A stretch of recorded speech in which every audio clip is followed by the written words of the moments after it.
Hi, my name's Alan Tower from the Resonance Center, and this video is about our architecture of tonality, which has informed our designing of instruments and really has relaxed our understanding of how to actually bring together the worlds of harmony and unify them in a new way.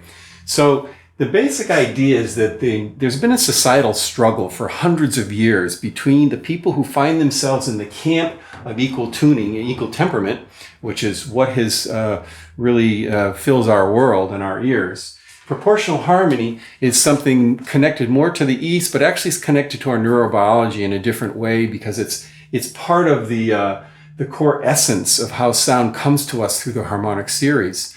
And as I'm pointing out here, it's linking the phi ratio, which is the harmonic series, relates to galaxies and nature and even the cochlea of the ear. So there's a link there.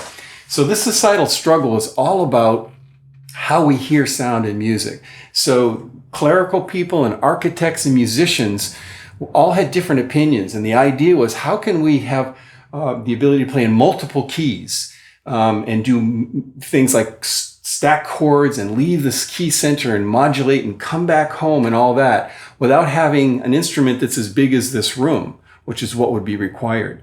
So over time, things shifted into mean tone temperament and different approaches to try to deal with this problem. But essentially, equal temperament was this brilliant compromise that put all of the intervals on a piano, say the semitones on a piano, all equidistance apart, the 12th root over 2. And it does remarkable stuff, but the one thing it's weak on is it's not really in tune. So we're bathed in sounds that are not particularly in tune, and our ear has to adjust to it, and it does a pretty good job.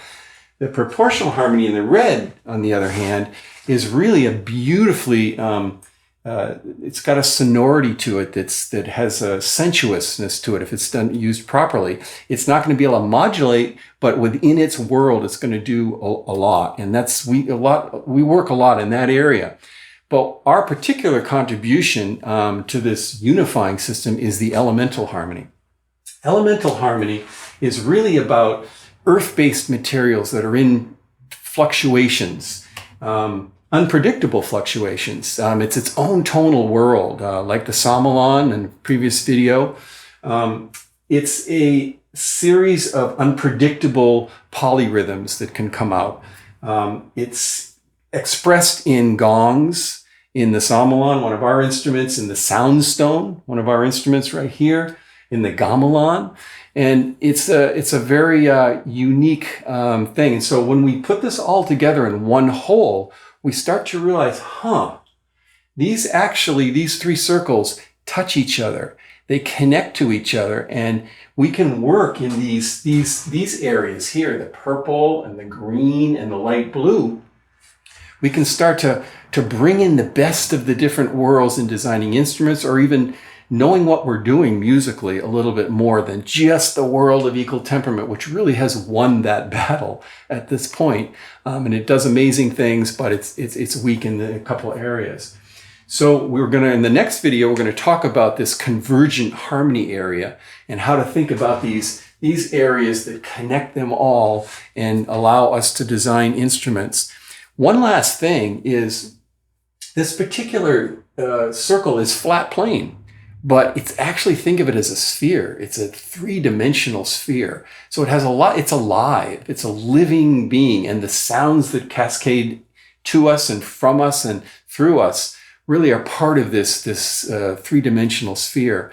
And all of that can bring a deeper resonance within our world if it's thought through. And this architecture of tonality, we're hoping can, contribute to that relaxing of this societal battle and start to think of things in a more whole way. So that's why we call it Unifying Harmony Worlds.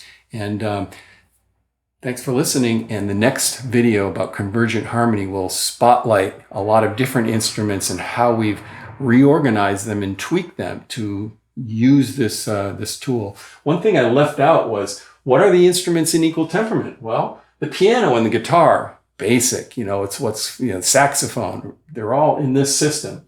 Over here in proportional harmony, these are more like sitars and ouds. A cappella voice is incredible because it's all the attenuation can occur just neurologically. So it's very dialed in and beautiful.